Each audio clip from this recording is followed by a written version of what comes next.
Hello, and welcome to the Power Book of Podcasts. We're so excited to have you join us today for what I think will be a really intriguing conversation.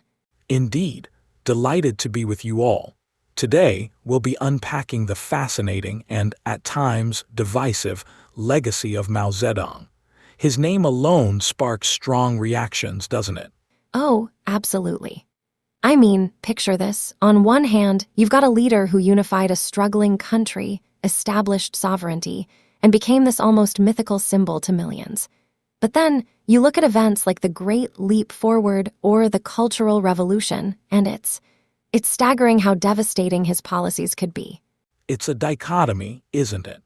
Building a narrative that swings between the profound and the catastrophic. And the ripple effects of those years still echo through modern China, in politics, society, even in the party's identity. You know, that complexity makes this topic both so important and so hard to unpack. But I think we're up for the challenge, don't you, William? Certainly. There's clarity to be found if we explore not only Mao's actions, but the motivations and ideologies behind those actions, and how they've evolved, or persisted, over time. Exactly. So, let's jump in. How does someone become both a historic icon and a figure of controversy? And how can one leader's actions still shape a country decades after their death? That's what we'll delve into today. Yes, and as always, we'll aim to approach this with a balance of thoughtful analysis and curiosity, unpacking the past while connecting it to the present. All right, let's go. On that note, let's start exploring roots of Mao Zedong's dual legacy. Was he a unifier, a disruptor? Maybe both. Let's dive into it. So, building on that thought, let's really unpack this dual legacy. Mao Zedong, on one hand, revered as a unifier who safeguarded China's sovereignty during a fragile era. On the other, the devastation left in the wake of his policies is just as significant. William, wouldn't you say his story is one of paradoxes? Indeed, China was indisputably transformed under Mao's leadership. He authored grand visions, reducing colonial vulnerabilities and setting the foundations for a unified state. Yet, these achievements cast dark shadows when we think of the Great Leap Forward or the Cultural Revolution, policies that caused catastrophic suffering while pursuing ideological purity. Yeah, catastrophic feels like an understatement. Millions starved during the Great Leap Forward. And the Cultural Revolution, wow, whole generations were subjected to fear, denunciations, even violence. It ruined lives. Take Zhang Jixin, for instance. What happened to her is just heartbreaking. Zhang Jixin is, regrettably, emblematic of that era. A devoted Communist Party member, she paid the ultimate price for dissent. Criticizing Mao's closest allies, like Jiang Qing, wasn't merely frowned upon, it invited public denunciations, imprisonment, and, in her case, extreme psychological and physical torment before her execution in 1975. Just think about that, being loyal to the system, but still destroyed by it. It shows how absolute control devours even its own. And yet, here's what really amazes me. Decades later, Mao's image and name still hold immense power in China. That's because Mao is far more than a historical figure. His image, whether preserved on currency, as a monumental portrait in Tiananmen Square, or as a subtle ideological echo, represents a specific type of authority and state control. While statues and symbols of him might have diminished in prevalence, his ideological influence persists in ways that are strikingly potent. It's like his name is still an act of power. Say Mao Zedong, and depending on how or where you say it, you're making a political statement. Even now, the wrong tone, the wrong context can get people into trouble. It's kind of wild, isn't it? It is. Mao's presence remains inseparable from China's current identity. Xi Jinping himself acknowledged that, without Mao, there would be no modern China. There's gratitude for the foundation, but also this struggle to reconcile that foundation with the brutal cost of building it. And that's where the contradictions really hit hardest, right? Reverence and ruin side by side. It's one of the reasons his legacy still sparks so much emotion, even decades after his death. Precisely. The party has continually wrestled with how to frame Mao's legacy, deciding where to praise and where to critique.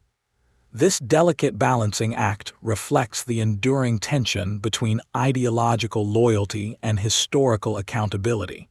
And, somewhat paradoxically, his authority becomes even more formidable the less his image is physically present. It's an evolution from material reverence to symbolic power. Symbolic power, that's exactly it. And it's why we see such care around how his image gets used or talked about, even today. It's a balancing act that keeps his influence alive, but not overwhelming. It's interesting, William, this idea of symbolic power you mentioned. Mao's presence today isn't just in statues or portraits anymore, is it? His influence has evolved into something far more subtle yet pervasive. Very much so. What we're witnessing is a modern evolution, an ideological resurgence known as Neo-Maoism. It's a movement that appeals to both memory and discontent. While Mao's physical presence has diminished, the nostalgia for his ideals, the fight against inequality, the focus on social justice has found new life. Right. Isn't that what the party leaned into during his 120th birthday celebration? It's like they were carefully orchestrating a moment to honor him without glorifying the really messy parts of his history. Exactly. The 2013 celebrations were a masterclass in balance. Officials praised Mao's contributions to China's sovereignty and early development, but avoided outright endorsements of his more divisive policies.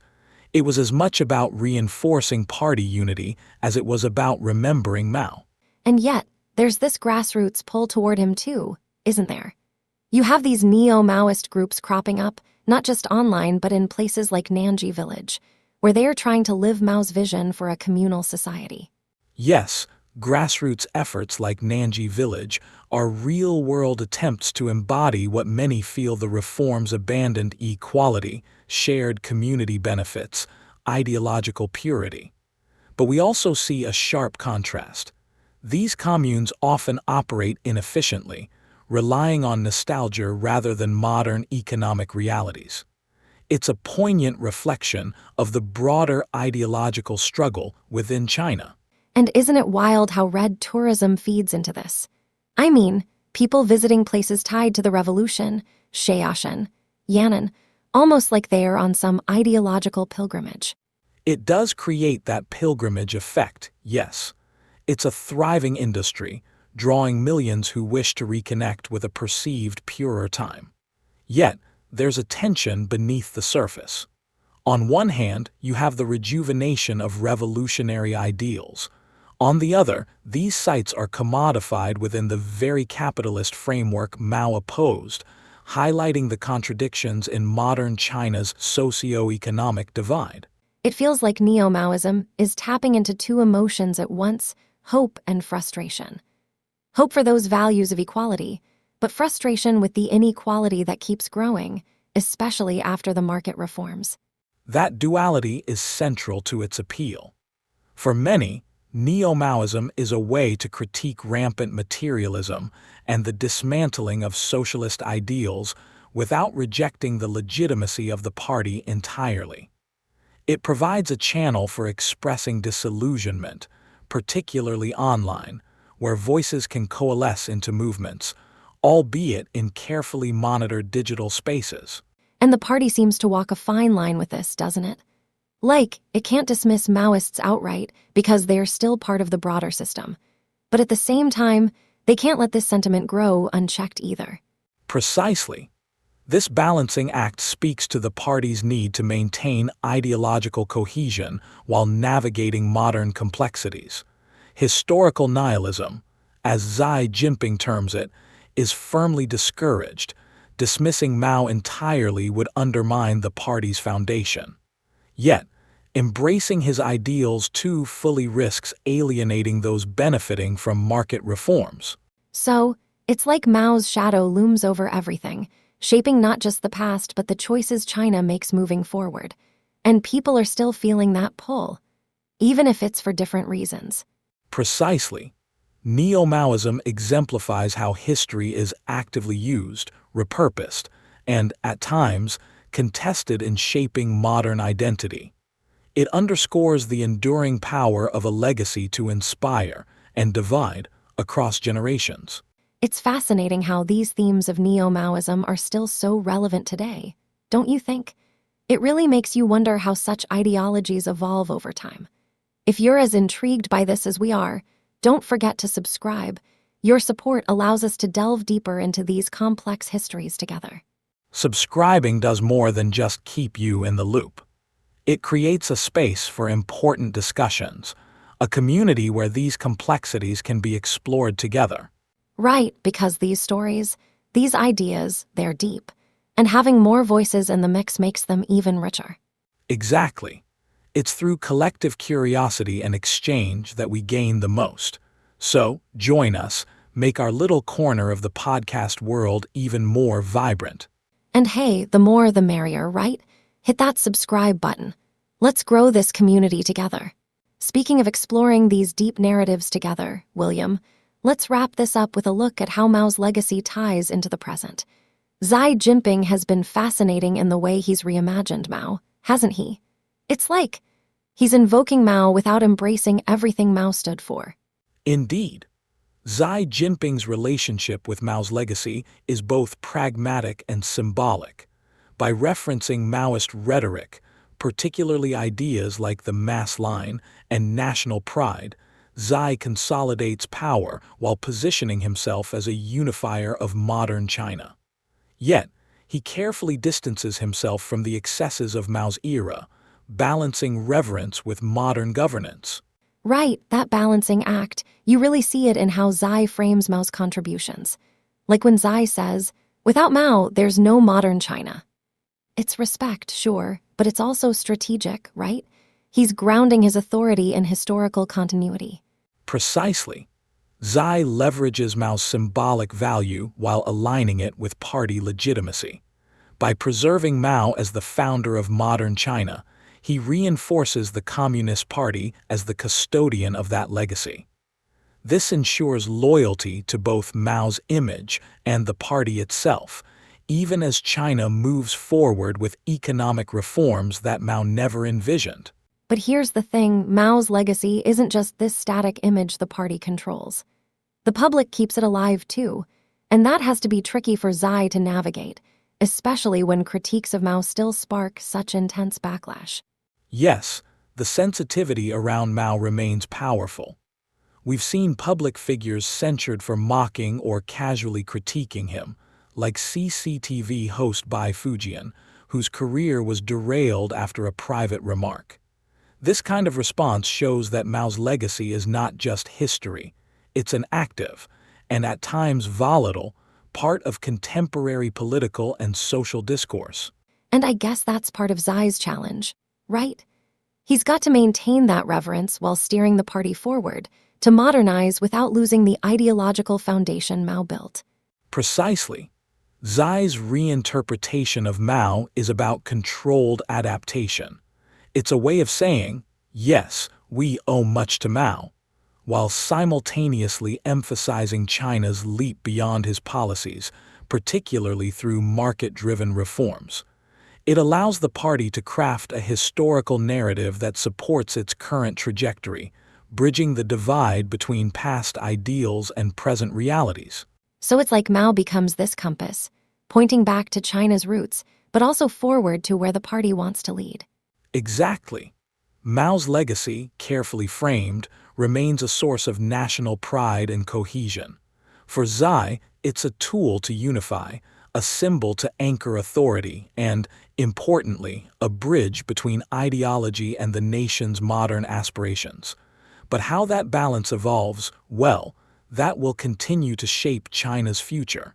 And on that note, we've come full circle, from Mao's tumultuous leadership to his lasting impact and Xi Jinping's reinterpretation.